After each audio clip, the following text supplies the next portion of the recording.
Dear colleagues, dear students, ladies and gentlemen, from Cyprus and abroad, good evening. Welcome to the fourth lecture of the 62nd public lecture series of the Archaeological Research Unit.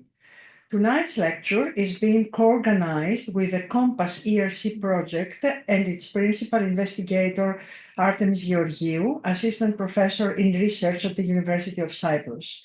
ComPAS has started 2021 and aims at a comprehensive study of archaeological remains of maritime transport containers imported to Cyprus from the Levant, Egypt, and the Aegean during the late Bronze to early Iron Age, around 1650 to 750 BC, and the elucidation of interregional commercial patterns and intercultural connectivity. Related to this topic is tonight's talk by our distinguished guest, Dr. Sarah Vilain, tenure researcher since 2022 at the CNRS France, based at Nanterre in Paris. Artemis, her team, and myself welcome you, dear Sarah, to the Archaeological Research Unit of the University of Cyprus. Let me present you Sarah Vilain's academic life. Sarah is an archaeologist and specialist in Bronze Age Cypriot ceramics. She has received her PhD in archaeology from the University of Strasbourg in 2015, for her meticulous study on the circulation of Cypriot pottery in the northern Levant during the Middle and Late Bronze Ages. During her PhD, she was awarded a 2-year scholarship from the French Institute of Near East in Damascus, Syria, and Beirut, Lebanon, to complete her fieldwork. During this time, she has collaborated with the National Museum of Damascus, the National Museum of Beirut, and the Louvre Museum. She has also participated in archaeological missions in Syria, the excavation of the Louvre Museum at Toulouse el-Far, directed by Sophie Clouzin, and Lebanon in Tyre, an excavation of the American University of Beirut, directed by Leila Badre, and became responsible for the study and publication of the Bronze Age Cypriot pottery for the archaeological mission of Tel Kazel in Syria. Between 2017 and 2020, Sarah worked as a postdoctoral researcher in the ERC Advanced Grant Project, The Enigma of the Hyksos, directed by Professor Manfred Bitak and hosted at the Austrian Academy of Sciences in Vienna. This project investigated several aspects of Hyksos rule during the Second Intermediate Period in Egypt.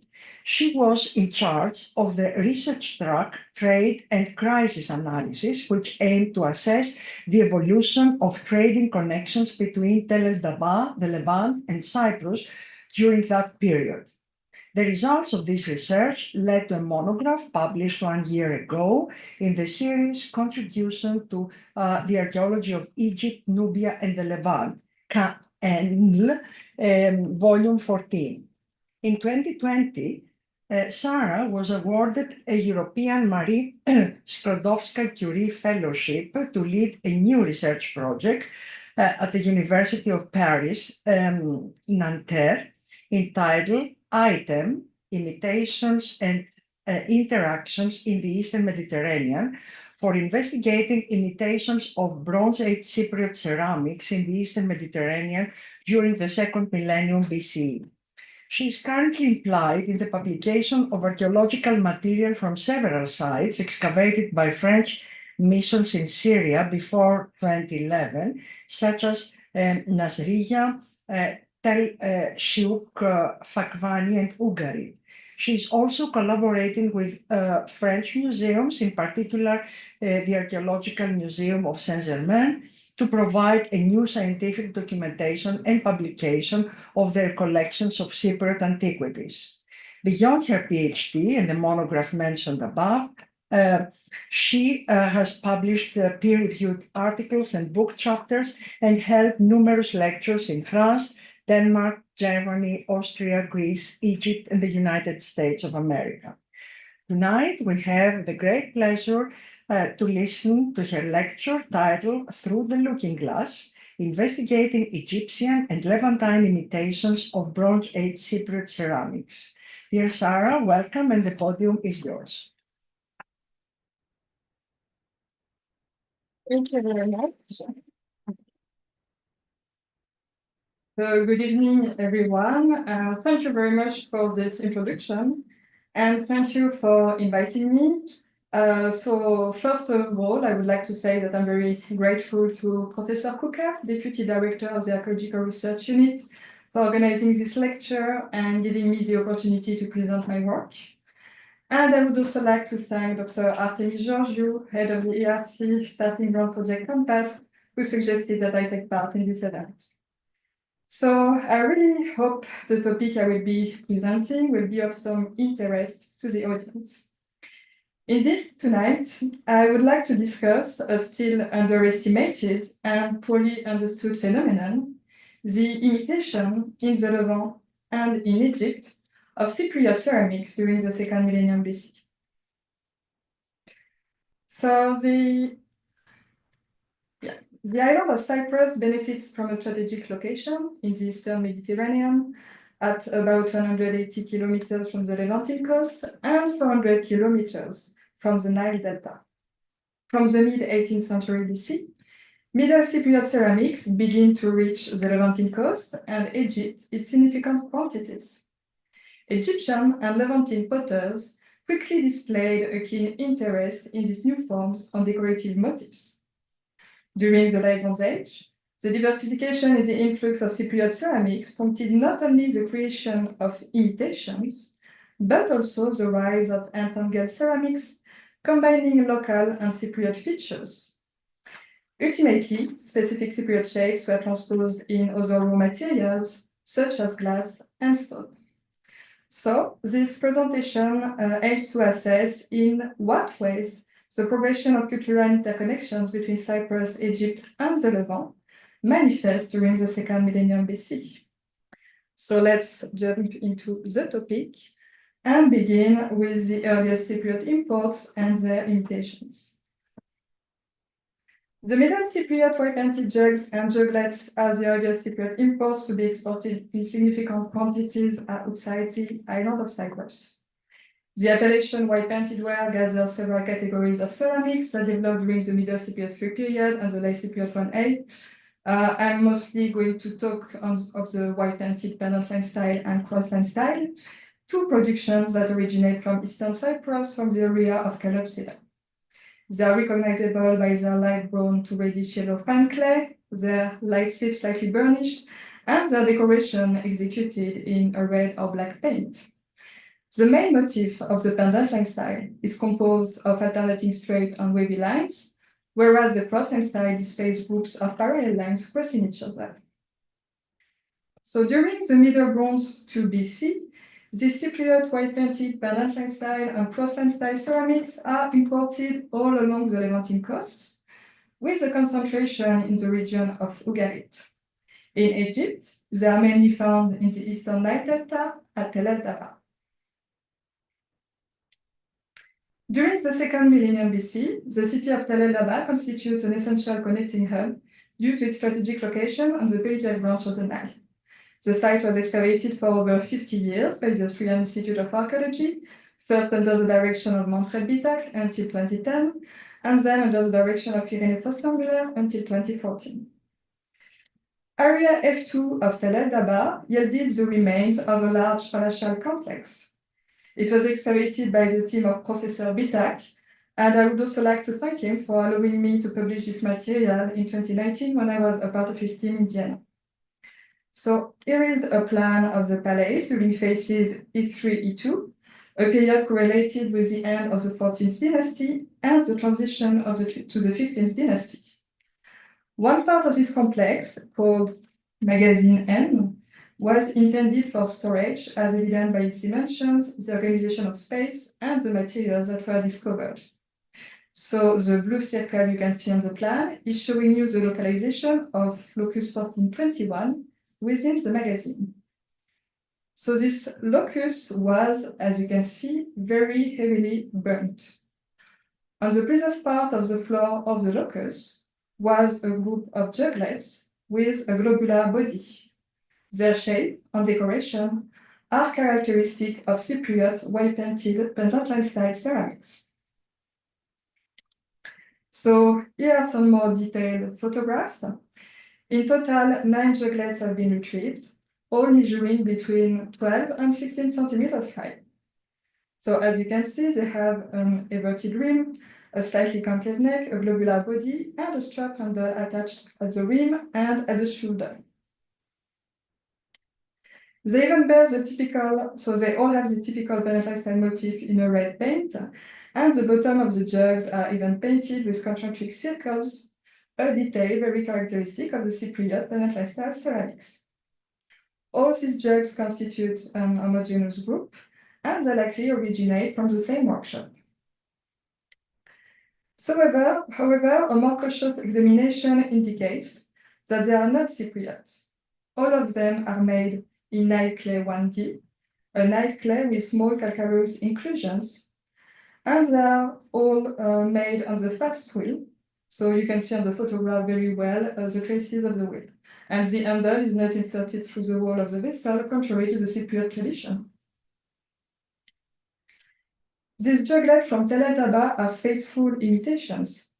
It means that both the shape and decoration are reproduced, and the model can be very easily identified. However, when looking more closely, slight differences are perceptible between the imitations found at Tel El Daba and genuine Cypriot imports, like the grouping of the painted lines, for example. And an important detail, imitations from Tel El Daba are the size of juglets, so between 12 and 16 centimeters high. However, the proportions between the length of the neck and the body indicate that the model was not the Cypriot juglets, which have a shorter neck, but the Cypriot jugs. In other terms, they are not full-scale imitations of Cypriot white-painted pendant-style juglets, but they are smaller versions of the Cypriot white-painted pendant-style jugs, which is a significant detail. This graph is presenting the evolution of Cypriot imports from phase D13 to D2 of Tel El Daba, so a period that extends over 200 years. In the earliest phases of the site, under the rule of the 13th dynasty, Cypriot imports are quite scarce and limited to few shards of pendant-style and cross-Nile style.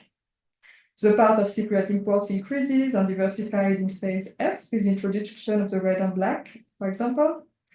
And it's during phases, so end of phase E3 and beginning of phase E2, so during a period where Cypriot imports are very scarce, that these imitations are created.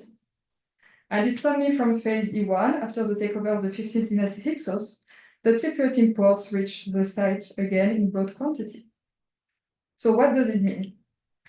At Tel El Daba, Cypriot white-painted pendant-style jugs are attested, so from phase G13, dated from the second part of the 18th century BC, but the earliest imitations are made only 100 years later, during phase E3, E2. Their elaboration at this specific time, when genuine imports are scarce, is significant. At Tel El Daba, the end of the 14th dynasty is characterized by political instability, marked by a succession of rulers with brief reigns. The concentration of imitations in the storerooms of a palatial complex, where one would have expected genuine imports, could be due to disturbances in trade or interruption in supply. And actually, this hypothesis is also supported by the decrease at the same time of Levantine imports. The deliberate conflagration that devastated the palace storeroom in sector F2 attest to turmoil, potentially of internal origin, and may presage the takeover of the 15th dynasty. So actually, this political instability might have had an impact on trading connections. All this imitation from locus 1421 come from the same workshop, and they may have been produced for a specific purpose or on commission, perhaps to meet an unsatisfied demand. But Tel el-Daba is not the only Egyptian site where imitations of Cypriot white-plated jugs have been retrieved. So this map is showing the distribution of imitations of different categories of white-painted wares during the Second Intermediate period and the early 18th dynasty. White-painted pendant-style jugs in red are the most frequently imitated Cypriot imports. And I wanted to draw your attention on a particular discovery from another site, the site of Tarkhan. It is located on the west bank of the Nile, approximately 60 kilometers south of modern Cairo. It was excavated by Petrie and a small team from 1911 to 1913. And on the right side of the slide, you can see, unfortunately, a very bad copy of the registration card of this tomb. So this is the registration card filled by Petrie, actually, over there. So it's bad quality, but at least we have a sketch of the tomb. So the main room dates from the second half of the Second Intermediate period, and it contains the bodies of a woman and a child. Another child had been placed in a rectangular niche in the south wall of the tomb, just over there. And near the right leg of the child was discovered this juglet. So it can be immediately identified as an imitation. It is in Nile clay. I believe it's in Nile clay 1D as well. It has a folded rim instead of an inverted rim, and the surface is unslit. The painted decoration still reproduces quite faithfully the pendant-line style motif, even the concentric circles under the base. So we saw that the imitation discovered at Tel el-Daba were smaller imitations of white-painted pendant-line style jugs, but the example from Tarkhan is even smaller. It's only 6 centimeters high. It is a miniature vessel. In Egypt, miniature vessels and models of all sorts were used as votive objects. So this is really an Egyptian tradition. These miniature vessels were supposed to provide for the deceased in the afterlife. But why the choice of reproducing specifically a miniature version of a Cypriot white-painted pendant-line style jug for this child? Especially when, to my knowledge, the genuine imports, whether in Egypt, the Levant, and in Cyprus, are not systematically associated with children's grave. So this is a question I'm currently investigating, and I do not have any definitive answer to offer yet. But I also wanted to show you discoveries from the archaeological site of Tel el-Yahudiye, which is another important site located in the eastern Nile Delta, and in grave 37, which is a netted grave, was discovered this other imitation of a white-painted pendant-line style juglet. It's 9 centimeters high, so still a small one. It's in Nile clay. So we see the white slit, but it has a very simplified pendant-line style motif. In the same site, in grave 2, and in several other graves, were discovered piriform juglets. Once again, all locally made, and on these juglets have been applied a white slip and the painted decoration characteristic of the Cypriot pendant-line style. But this piriform shape is absent from the Cypriot tradition. But it is very common among local ceramics of the so-called Tel el-Yahudiye ware. A local ware is easily recognizable at its black slip and its puncture decoration. So the potters who made these juglets used the shapes they were familiar with, the piriform shape of Tel el-Yahudiye juglets, and they applied the white slip and the pendant-line style decoration. But what was the content of these local juglets painted in the pendant-line style? So to my opinion, if there was a content, it has to be made on the spot, and it could have been similar to the one of local Tel el-Yahudiye juglet, but it still has to be confirmed by residual analysis, of course. The map on the left is showing you the overall distribution of all categories of Cypriot white-painted wares in Egypt and Nubia during the Second Intermediate period at the beginning of the New Kingdom. Most of them are concentrated at Tel el-Daba, which had a pivotal role in the distribution of Cypriot imports in Egypt. And on the map on the right, you have the distribution of imitations. Interestingly, outside Tel el-Daba, Egyptian imitation seems to be better attested than genuine imports, suggesting that maybe imports were known, but not always easily accessible outside the Delta, favorizing the creation and diffusion of imitations. But in the Levant, during the Middle Bronze Age, the distribution and consumption of Cypriot white-painted ceramics is completely different from what we observe in Egypt. And this is what I want to have a look at now. So this is the distribution of the white-painted wares, the Cypriot white-painted wares in Egypt, in the Levant, sorry. And as you can see, they are attested all along the Levantine coast. They were very popular during the Middle Bronze 2 BC and during the Late Bronze 1, and they were concentrated in the area of Ugarit. So in the Levant, contrary to Egypt, imitations of Cypriot white-painted penitential style jugs and juglets are quite scarce, actually. I wanted to show you a very interesting one discovered at Tel Twaini, one of the 7 ports of the Kingdom of Ugarit. So the excavations at Tel Twaini also yielded numerous white-painted penitential style, cross-line style, and also composite style imports. They are present from level 8 AB to level 7 DE. It means during the Middle Bronze 2 BC and also at the beginning of the Late Bronze 1. This grave contains the remains of a woman and a child. And behind the woman's head was this jug associated with local Middle Bronze pottery. As you can see, its neck is shorter and wider than the one of genuine Cypriot white-painted jugs. The surface is devoid of slip, and the decoration is quite clumsily executed, suggesting that the painter of the jug was unfamiliar with its design. The specific motif of the Levantine jug from Tel Twaini seems to be inspired by the frame crossline style variation.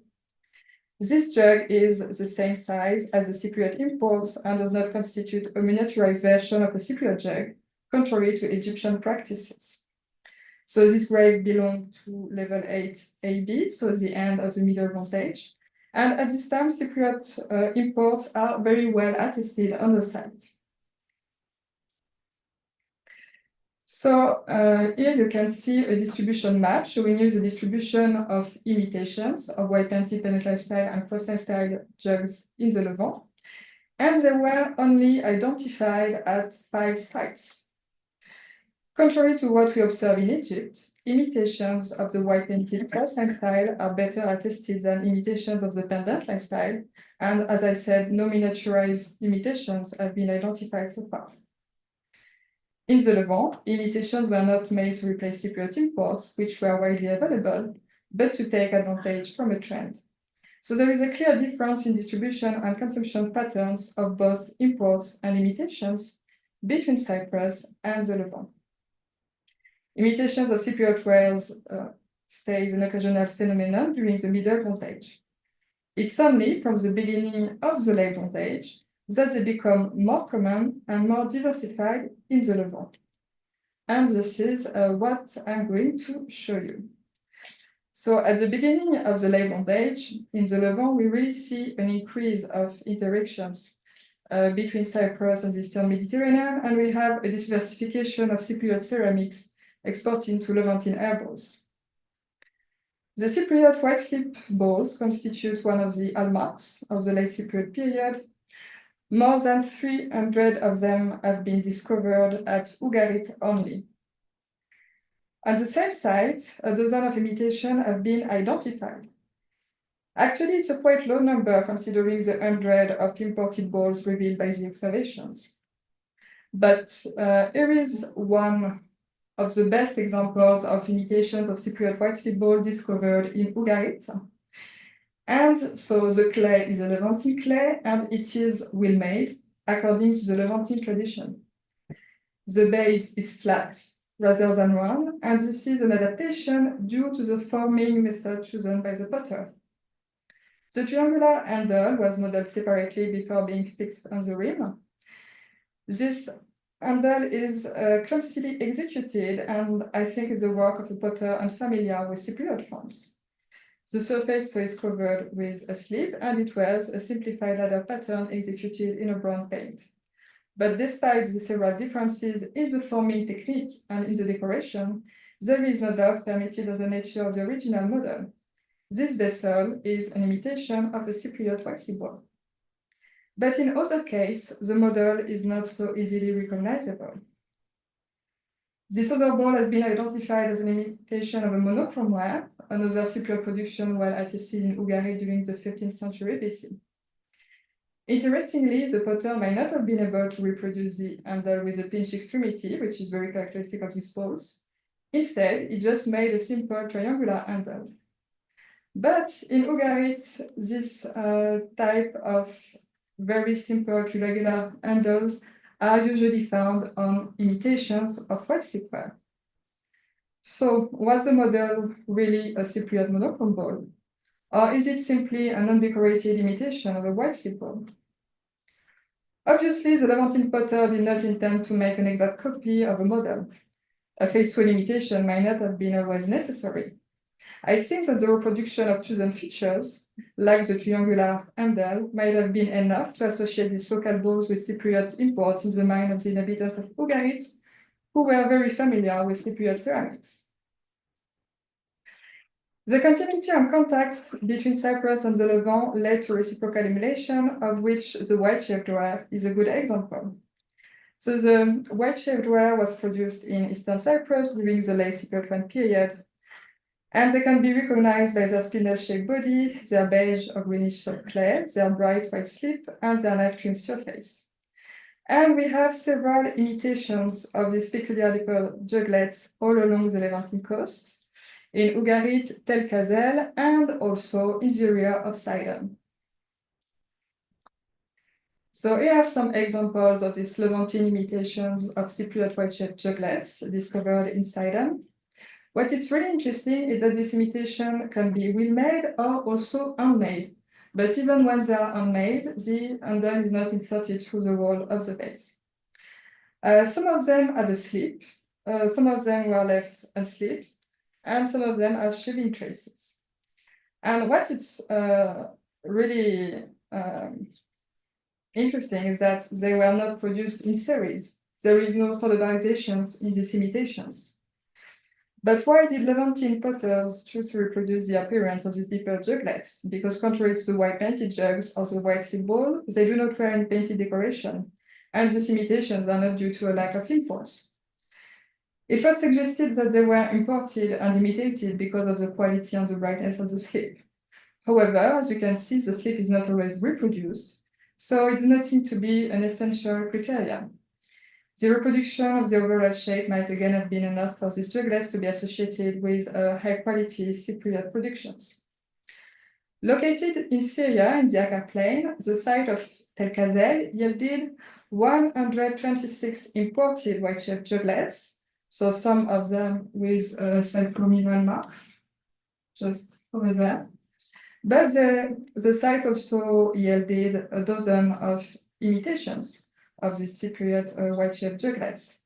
And both imports and imitations were found together in the treasury of the temple of Area 4. The imitations on the left part on the slide, so just here, are very recognizable by the semi-fine orange or reddish-brown clay.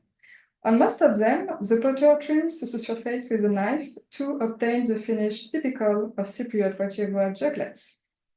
And into these imitations and in genuine imports were inserted bronze sheet figurines, either singly or in pairs. The figurines with round headdress are considered as male, and the ones with triangular headdress are supposed to be female. Their function remains to be clarified, but they have been interpreted by the excavator, Leila Bader, as votive offerings for fertility. Similar figurines in silver or bronze have been discovered at other Levantine sites, like Camidellas, and most of them belong to accumulation of objects which have been identified as cryptic deposits. However, this association between bronze sheet figurines and imported or locally made white-shaped juglets is unique to Tel Kazel. In Tel Kazel, Cypriot imports seem to have a specific dimension. And we know that because in the same context, we also discovered so not only imports, but also other imitation of a very well-known Cypriot ware, the Beijing ware. So the Beijing ware ceramics will lead us to the next point, the progression of cultural entanglement between Cyprus and the Levant during the late Bronze 1B and the late Bronze 2 ages. So just a short reminder about Beijing ware for the audience. Maybe you're not all familiar with Bronze Age Cypriot pottery. So these Beijing ware productions were created during the transition between the Middle Cypriot III and the Late Cypriot period. And three phases were distinguished in their classification by the Swedish archaeologist Paul Östrom: the Proto-Base ring, the Beijing 1, and the Beijing 2. And among the Beijing 1, two fabrics have been distinguished: the metallic slipware with a hard fine clay and a black slip, and the red burnished variation with a softer clay and a red slip. The Beijing 1 ware can be recognized very easily by its incised or relief decoration. And the two ridges on the neck at the junction with the handle are very characteristic for Beijing 1 vessels. Beijing 2 ceramics on the other side are covered with a black slip and display a painted decoration. The repertoire of shape is constituted by juglets, flasks, and also other high-quality tableware. So what's really interesting is the stewardry of Tel Kazel is that so we not only have imitations of white shapeware, but also of Cypriot Beijing juglets. And this imitation in particular has a ridge on the neck, so we can see that it's an imitation of a Cypriot Beijing 1 ware. The finish of these vases is very particular because they are all wheel-made and they are covered with a carefully polished reddish-brown slip. This surface treatment is reminiscent of Cypriot Beijing 1 juglets of the red burnish ware variety, which could have served as a model. But to my opinion, this choice could also simply reflect the Levantine attraction to this surface treatment used since the Middle Bronze Age on local juglets. Once again, it's likely that the content of Levantine imitations with a red slip was similar to the one of traditional red burnished Levantine juglets. I believe that this change of packaging would have enabled local potters to take advantage of the appeal for a new shape, while the surface treatment indicates the nature of the content. And not only the Beijing juglets, but also the Beijing jugs inspired Levantine potters, as suggested by these other discoveries from Sidon in Lebanon. The funerary material from grave 18 in the necropolis of Sidon Dackerman is of particular interest. As you can see, next to the head of the deceased were discovered two jugs and one juglet. If we have a further look at the jug, we see clearly that the first one on the top is, without any doubt, a Cypriot Beijing 1 jug. It was associated with the Cypriot juglet, which belonged to the red burnished variation of Beijing 1 ware. The third jug on the bottom is unusual. Its general shape recalls the one of the Cypriot Beijing productions, with a flaring mouth, a cylindrical neck, a strap handle attached at the upper neck, a globular body, and a ring base. However, this jug is wheel-made, whereas Cypriot jugs are handmade, and it wears this specific collar decoration painted at the junction between the neck and the body. And this peculiar decorative motif is very characteristic of another well-documented ceramic production, the Levantine painted ware. So the Levantine painted ware developed during the Middle Bronze Age, during the 18th century BC, and one of its production centers might have been located in northern Lebanon. During the Middle Bronze Age, in the Levant, the collar decoration is associated with jugs with a globular body and with deeper juglets. But during the Late Bronze Age, this traditional Levantine motif is painted on jugs and juglets, copying the shape of Cypriot Beijing ceramics, which give rise to a completely new production of entangled vessels. They were likely produced in northern Lebanon, the homeland of the Levantine painted ware. As you can see on the distribution map, they are tested at several sites. They are discovered in fluorine context, often associated with genuine Cypriot imports, as we saw in the grade 18 of Silent Dackerman. This production has a very short lifespan and is mostly found in assemblages dating from the late Bronze 1 to the late Bronze 2A. In the Southern Levant, this cultural entanglement is expressed differently. So I would like to draw your attention on this Levantine jug discovered at Tel El Ajul.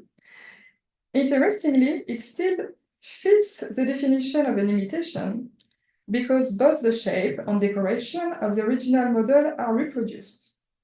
However, the potter changed the color code characteristic of Cypriot Beijing II jugs.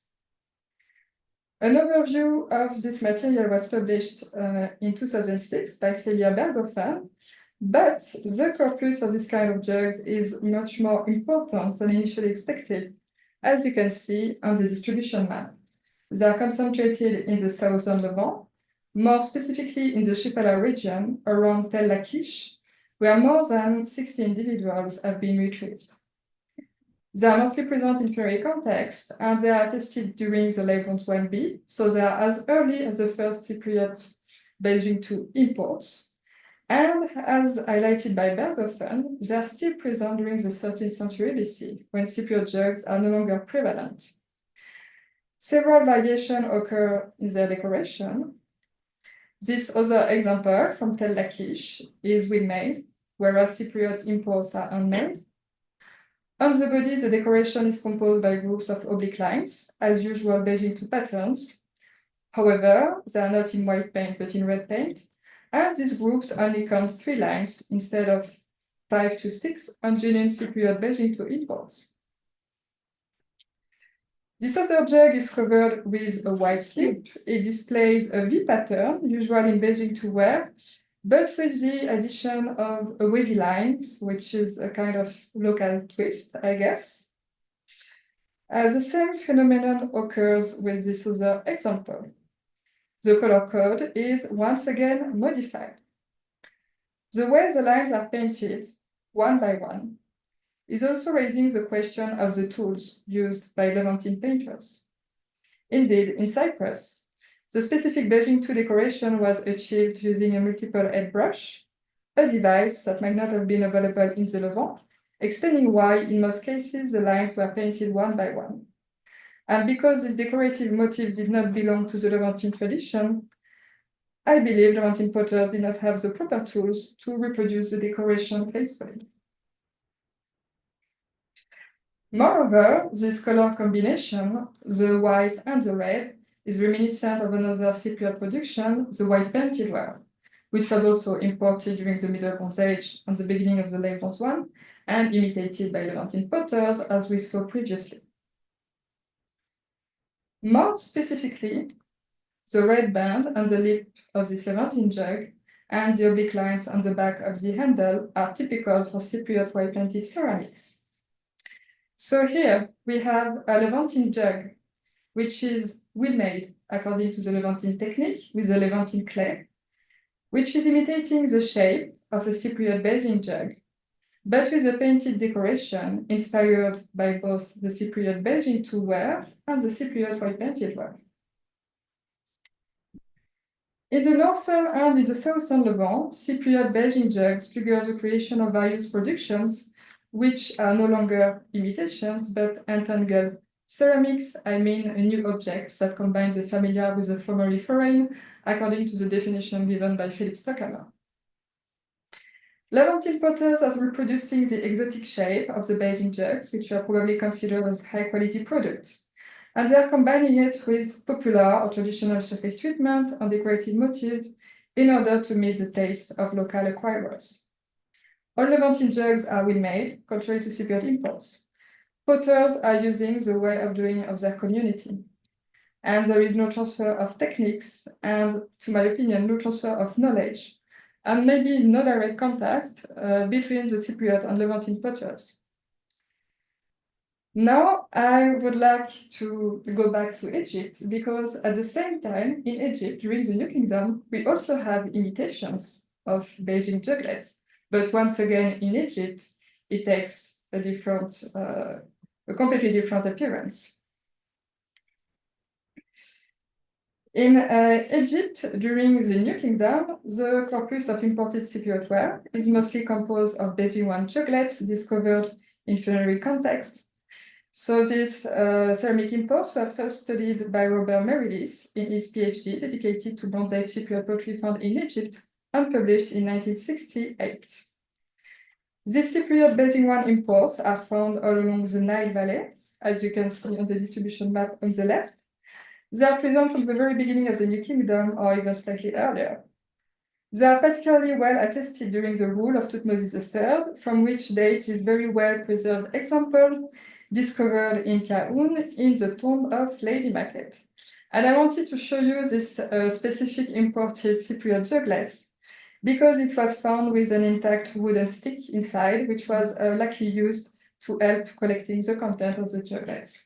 So this is quite unusual, actually. And here you have the distribution of imitations. The corpus of imitations is quite small. I just recorded 18 of them so far. I believe the scarcity of Beijing imitations in Egypt compared to the number of imports could be explained by the accessibility of the originals. I have selected few examples. So this first example is the upper part of an imitation of a Cypriot Beijing one juglet. It was discovered in Meidu. It was made in Nile clay, so a finer Nile clay. This one seems to be a Nile clay 1B. And the shape is very faithfully reproduced. But it's an Egyptian clay and the handle is not inserted through the wall of the vessel, contrary to the Cypriot tradition. Another interesting feature are the two horizontal lines painted on the neck at the junction with the handle, which are intended to reproduce the relief decoration on Beijing one vases. So the motif remains the same, in this case 2 parallel lines, it's just the technique that has been adapted. And we can also note an Egyptian twist, the lotus flower painted here at the bottom of the handle. This other imitation discovered in sediment as a funnel mouth and a beautiful red slip carefully illustrated. The 2 ridges on the neck at the junction with the handle are typical for Beijing one. However, as you can see, there is once again an Egyptian touch with this painted decoration at the back of the handle. A very similar red slip is visible on this juglet from Gurab. One can stress the formal accuracy of the copy. The relief decoration on the interior part of the body even allows to identify very precisely the type of Cypriot Beijing one juglet used as a model. This other one from tomb 158 at Abydos is also covered with a red slip, a surface treatment which was very popular on Cypriot ceramics during the New Kingdom. Another important feature with this juglet, its general shape is the one of a Beijing one juglet, but it does not have a funnel-shaped mouth. Actually, it displays a triangular rim, just over there, and not the funnel mouth. And this triangular rim is a feature found on bottles, not juglets. So either on Beijing one bottles or even on red lustrous made bottles, which were also very popular in Egypt at the same time. So the potter created a new shape combining features that belong to different productions. The shape has also been modified because the body has been compressed and the rim base has become a pedestal.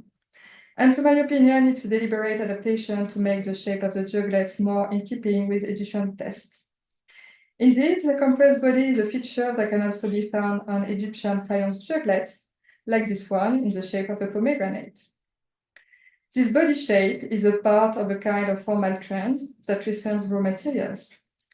And this is what I want to discuss in the 10 minutes I have left. So indeed, in Egypt, Beijing juglets were not only imitated in clay, but also transposed in other raw materials.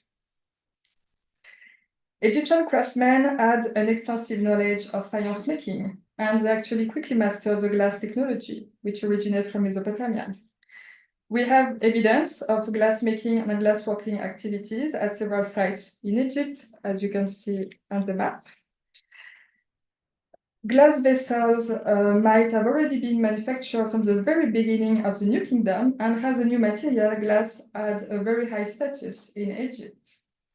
So this example is dated from the 18th dynasty. Even if we just have the superior part, the funnel mouth and the presence of two ridges on the neck leave no room for doubt. It is a transposition of a Cypriot bathing wand juglet. In the Egyptian way of silking, the reproduction of the color was a symbolic way to replace precious stones. So the dark blue is mimicking lapis lazuli, while the light blue glass is intended to replace turquoise. I can't resist to show you this beautiful transposition in very dark blue glass, kept in the Louvre Museum. So unfortunately, most of the examples I could gather so far are from museum collections, as their precise provenance in Egypt couldn't be tracked down yet. This specific color was obtained using cobalt. During the New Kingdom, cobalt ores could be found in the Egyptian Western Desert in the area of Harga and Darla. This color was carrying a very strong symbolic charge. It was associated with the night, the divinities, and immortality.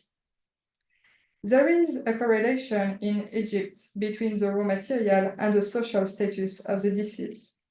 Cypriot imports and their ceramic imitations are found in Egyptian middle-class burials, while glass transpositions were reserved to the Egyptian elite.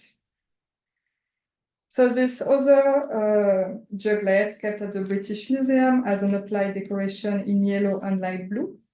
The yellow color, obtained by the addition of antimony, is supposed to mimic gold. This detail, as well as the association of colors, suggests that it was made in Europe. This other juglet on the left displays a feather pattern on the neck and a festoon pattern on the body. Both decorations are typical for Egyptian glassmaking and are attested in a variety of Egyptian shapes, as you can see on the other example on the right.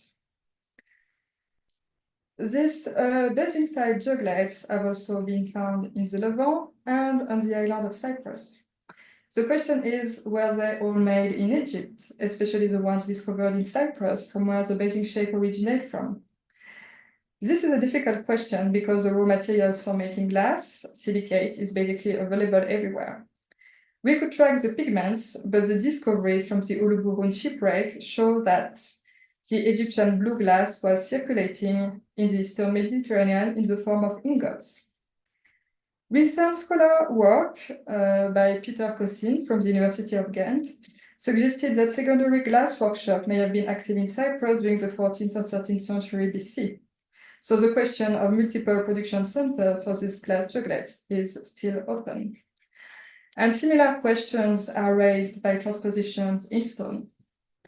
Indeed, in Egypt, during the New Kingdom, the fondness for Cypriot craftsmanship is expressed by the creation of stone vessels, displaying typical bathing-shaped features, especially the two wires on the neck at the junction with the handle. This phenomenon was already pinpointed by several scholars. They were even integrated among Egyptian shapes by Barbara Aston in her typology of Egyptian stone vessels. So far, I recorded 54 of the stone transposition in Egypt. Most are made in calcareous white stone in travertine, which is probably due to a combination of availability, ease of manufacture, and visual appeal due to their color. The range size can vary between 6 centimeters high, so miniature vessels once again, and they can be more than 45 centimeters high. They are closely associated with funerary context, and both the size and the type of stone seems to be related to the social status of the owner of the vase. They are present from the rule of Hatshepsut and during the rules of Thutmose III and Amenhotep II until the Amarna period. Interestingly, when looking at the repetition of shapes, the corpus I could gather is mainly constituted by jugs and tankards. Transposition of bilbil juglets represent only 9% of bathing-style stone vessels. So there is a real discrepancy between the type of imported ceramics and the type of the stone transposition. And this is important for what follows. So first, I want to show you a faithful transposition of a Cypriot ceramic juglet. The main features, such as the funnel mouth and the two ridges on the neck as the attachment with the handle, are carefully reproduced. It's clearly a transposition of a ceramic model. But the identification of the model is not always so obvious. Indeed, some discrepancies in the proportions are often visible between the ceramic jugs and the stone ones. These differences raise doubts about the nature of the model used by stoneworkers. When looking more closely at the attachment of the handle, we can see that at least a part of stone jugs seem to have been inspired by metallic prototypes rather than ceramic ones, explaining why transpositions in stone show a broad variety of shapes, while the corpus of imported ceramics is limited to Beijing 1 juglets. We know that several Beijing shapes are existing both in ceramic and in metal. Unfortunately, we are still lacking the metallic prototypes for these Beijing jugs, but it doesn't mean that they did not exist, just that they did not reach us. The scarcity of metallic tableware in the archaeological record can be explained both by the common use of recycling metals and the difficulty of preservation of metallic artifacts. The close link between stone transpositions and metallic tableware is even more obvious with this example made in Serpentine. The shine of the stone is reminiscent of bronze tableware, which was obviously the intended effect. So looking at stone transposition, I believe that both ceramic and metallic vessels originating from Cyprus were circulating in Egypt during the New Kingdom, and both were used as models by stoneworkers. We can notice some differences. Transposition of Beijing juglets mostly rely on ceramic prototypes, while tankards and jugs with a short neck seem to rely on lost metallic vessels. By the rule of Thutmose III, the shapes were integrated within the Egyptian repertoire of stone vessels. In the tomb of the three foreign wives of Thutmose III, a Beijing-style stone jug was discovered alongside a transposition of a Canaanite amphora and other Egyptian shapes. These stone vessels were customary gifts from the pharaoh to members of his family, wealthy officials, and other favored individuals. The attachment of the handle is decorated, and the pattern inside on the two horizontal ridges on the neck is likely inspired by the rope often used to seal the jugs with a cloth to ensure the preservation of the content. This jug still contains what seems to be ardent ointment. The storage of cosmetic oils and ointment was the most important function of stone vessels in Egypt because the thick walls were helping to keep the fatty substances cool. So in this case, the function seems to have been dictated by the raw material, not by the shape. Even if the shape is Cypriot, the content and the function are Egyptian. Also, on Beijing juglets, Egyptian features are also occasionally added, such as a papyrus plant, here at the attachment of the handle, or this petal-shaped mouth. However, despite this adaptation, the main Beijingware features are kept, and we can still recognize the original model. Beijing-style stone vessels circulated broadly in the Eastern Mediterranean. Apart from Egypt, they are attested in Greece, Crete, the Levant, and Cyprus itself. I wanted to show you tonight some examples from Cyprus, the last discovery being the one of the team of our colleagues Peter Fischer and Teresa Burger in Ala Sultan Teke in 2021, when we have this stone transposition associated with a very beautiful Beijing 1 jug in ceramics and this dog-shaped ivory box. But once again, were all these Beijing-style stone vessels found in the Eastern Mediterranean made in Egypt? This is a tricky question, because until recently, stone vessels were automatically considered as originating from Egypt, where a wide variety of stones was available. But travertine sources have now been identified in the southern Levant, and serpentine was available in the area of Ugarit. According to the work of several scholars, such as Christine Liljeqvist or Alexander Arends, Levantine workshop produced Egyptian-style stone vessels during the Late Bronze Age. And I believe that this workshop may also have manufactured Beijing-style stone vessels alongside their Egyptian-inspired forms. And I think this is the case, especially from this jug from Camille in Lebanon, and this one discovered in the Levantine temple in Amman, which would have been locally made. So just a few words to conclude. As we saw tonight, Cypriot craftsmanship had a strong influence on Egyptian and Levantine material cultures during the second millennium BC. The progression of cultural interactions between Cyprus, Egypt, and the Levant manifests not only through the creation of imitations, but also through the rise of entangled productions and through transpositions. During the Middle Bronze Age, are created in Egypt miniature imitations and local juglets combining the piriform shape of Tele-Yahudi ware with the typical Peloton style decoration. In the Levant, we have full-size imitations of white-painted penalty style and cross-line style, but they stay very occasional. During the Late Bronze Age, alongside Cypriot imports were circulating Levantine imitations of white slit bowls, white chef dipper juglets, bathing jugs and juglets. We also have Egyptian imitations of bathing wine juglets and Levantine entangled ceramics. These productions reveal specific patterns of distribution of consumption. Whereas imitations are found as early as the first imports, entangled productions are introduced when the imports had acquired a specific cultural value. But were the acquirers able to make the difference between imports, imitations, or Cypriot-related artifacts? I don't think so, or at least not the way we are doing it as archaeologists.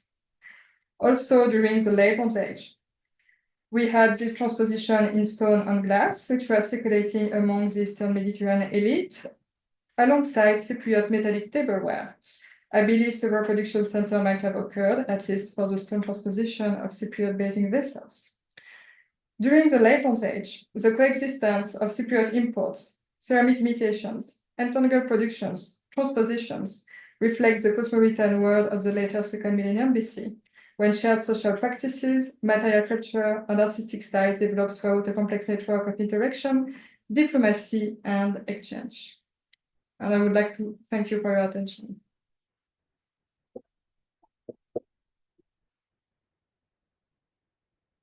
Thank you so much, Sarah, for this wonderful overview. Thank you. I mean, it was a delight for me as a ceramics person to follow. I hope that others share this sentiment. And you have beautifully indicated the very close interactions maintained among these polities and among these regions and how each affected each other. So I think it was very beautifully illustrated, and we've seen material that, I mean, I didn't know existed, especially the beautiful stone and glass vessels. I hope you have the energy to take a few questions, if you don't mind, from the audience. Yes, please. I have noted mine, but I will open the floor for discussion first. If anyone has questions. Jenny, please.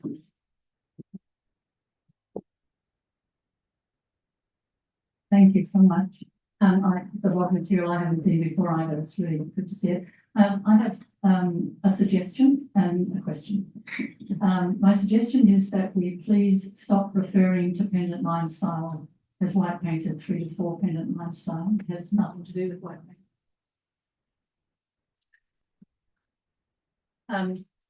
I think that goes back to a mistake that Paul Ostrom made.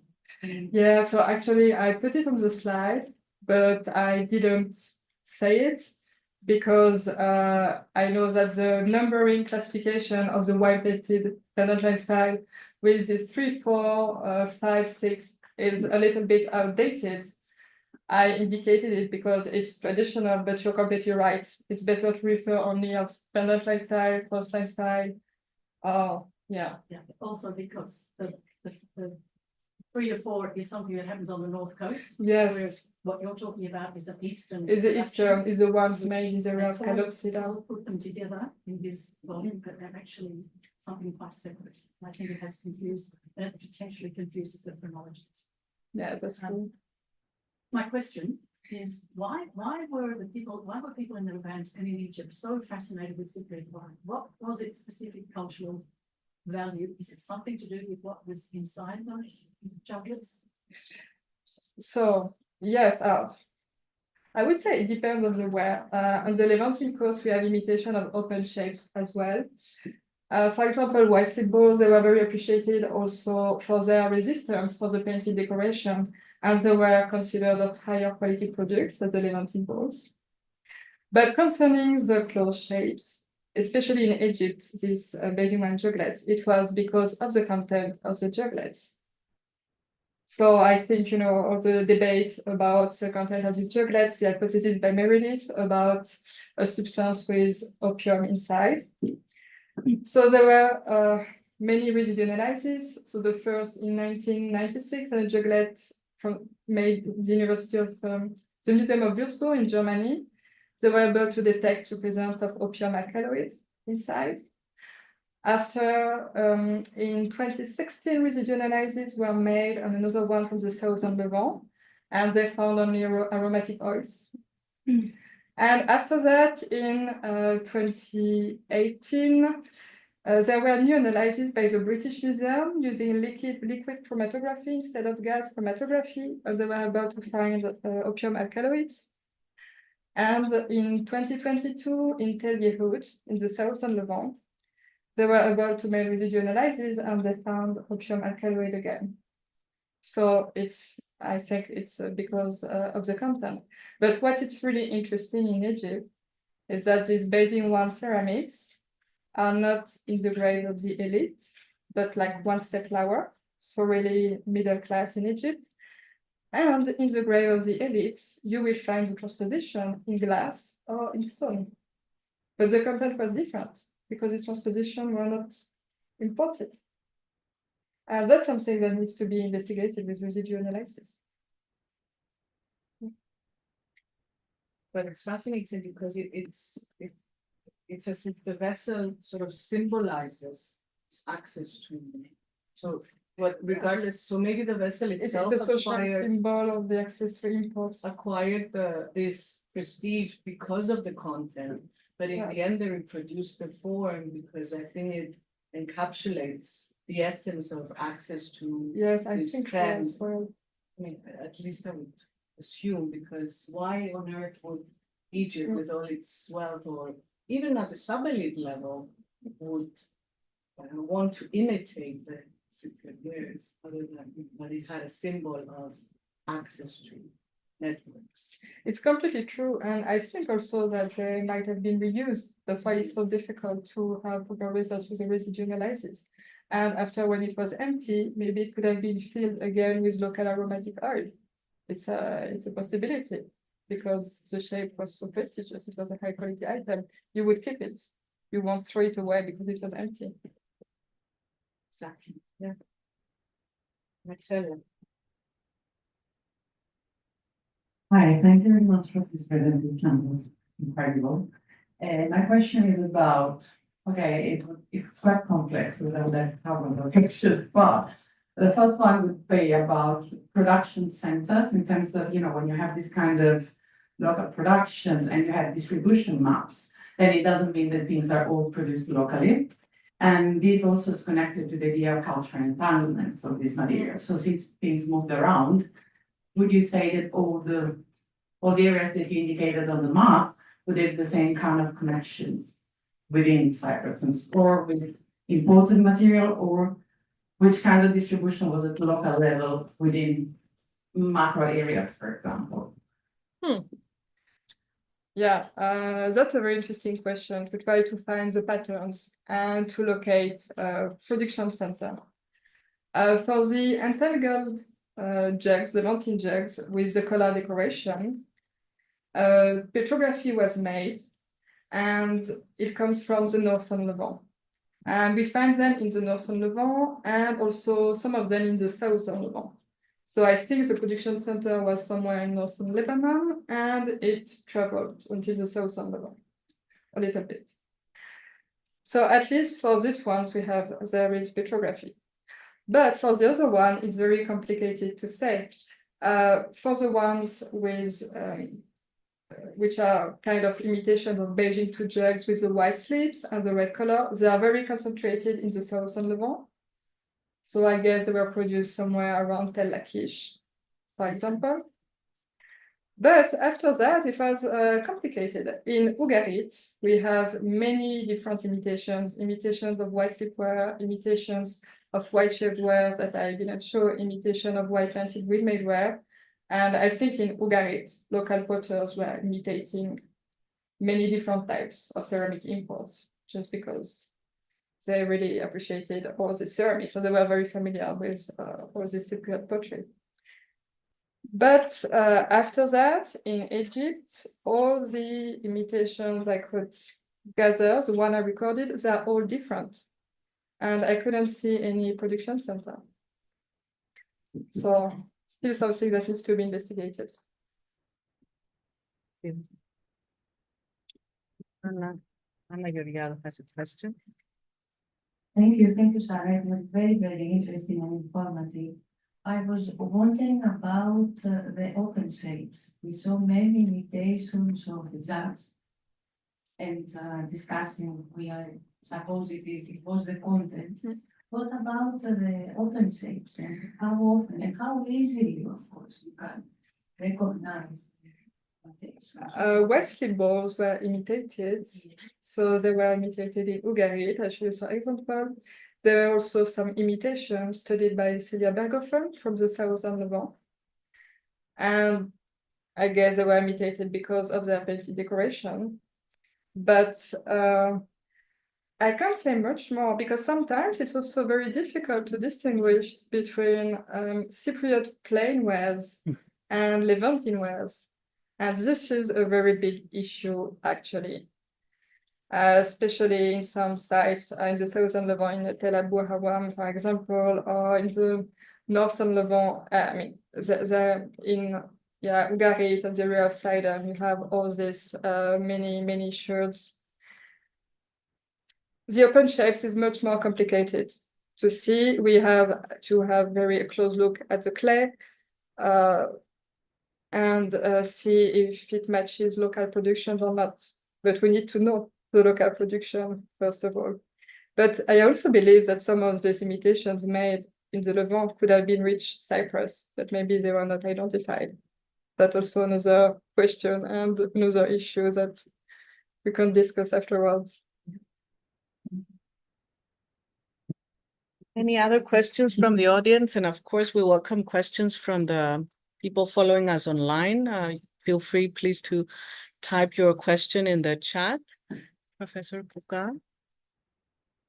Congratulations for this fascinating talk. Too much pottery, too many imitations, mind imitations, but anyway, I love the Egyptians, I must say. A question about the context or contexts of the imported white slip balls to Ugarit. You have mentioned something like 300. The question is are you finding them in specific contexts or in within the settlement? The imported white slipware in Ugarit, you can have them in settlements, but I'm thinking about the Residence Nord in Ugarit, so it's kind of a big mansion, and you have many Cypriot white slip imports and also white shaved imports. So it's a domestic context, but it's a better construction with better architecture. So it's you can say that it was from someone who was quite wealthy. We had all these Cypriot white slip balls. We also have them in funerary context, very, very often. But what is very tricky also in the Levant, it's like we have a lot of funerary context and not so many domestic contexts were excavated. So there could be also kind of bias sometimes that we just have graves. So we think it's mostly coming from funerary context, but it's because of the area that was excavated. But the white slip ball definitively in cities such as Ugarit also have them in domestic context. Do the imports coexist with the imitations? we have the coexistence of imports and imitations, and we can see it very well in Tel Kazel. In the treasury of the temple, we have Beijing imports, Beijing imitations, white-shaped imports, white-shaped imitations. The grave inside undergarments, we also have Cypriot Beijing one ceramics associated with this kind of entangled jugs. So they are discovered all together. And this is why I think it was really a way to take advantage from the trend, because there is no lack of imports. And it seems, and I wonder if they were making the difference between the provenance of this production, because when you find in the same context an imported jug and an imitation, was able to make the difference? I don't know. I mean, in the Levant, I don't see a difference in value. It's different again in Egypt. In Egypt, in the Levant, you can also have in Ugarit, in the grave 4253, you have the association of Cypriot ceramic imports and stone transposition. And this never occurs in Egypt. In Egypt, we have a clear difference between imitations, imports, and transpositions that we do not have in the Levant, where we can find them associated in the same context. And this is something very interesting.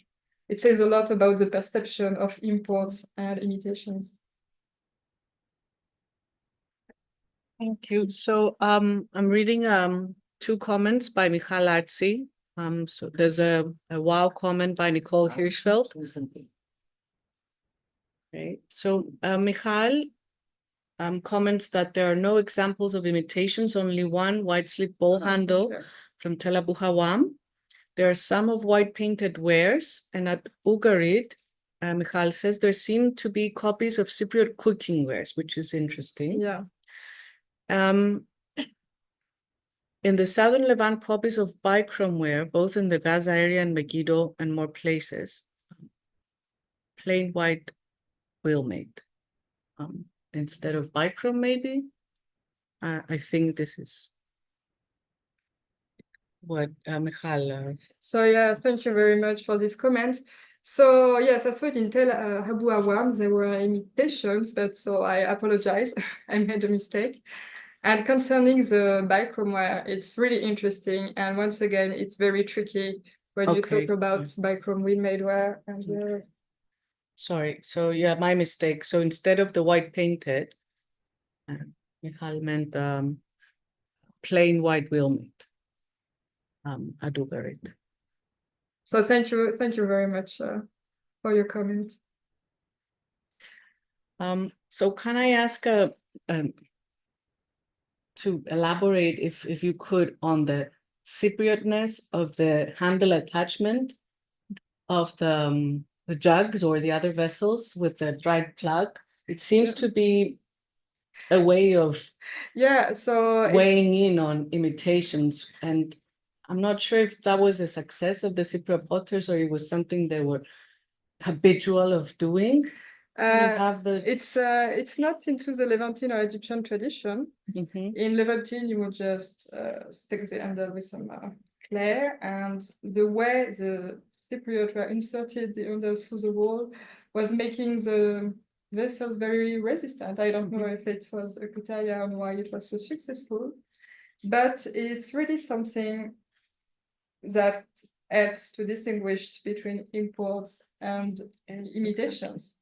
And another thing for imitations of white-shaped ware deeper juglets, the Levantine versions of the white-shaped deeper juglets are very heavy. Cypriot white-shaped juglets are very light because it's a porous clay. And when you have an import and an imitation, Levantine imitations are way heavier.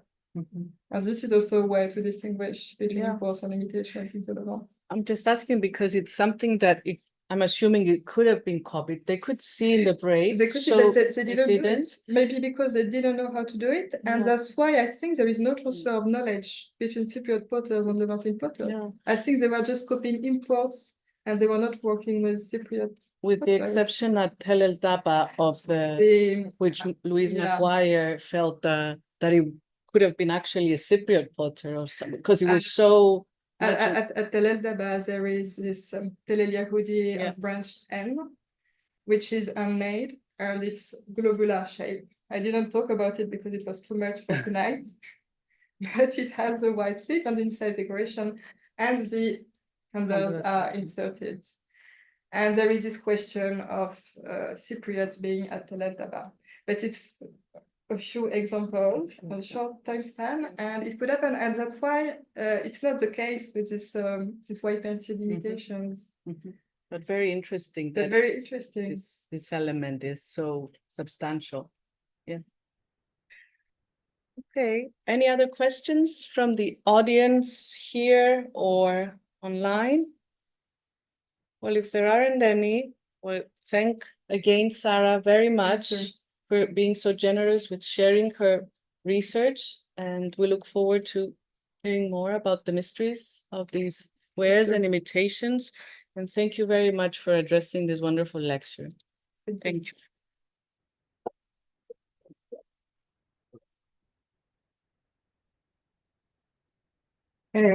Before closing this evening, I would like to announce the lecture of next Monday.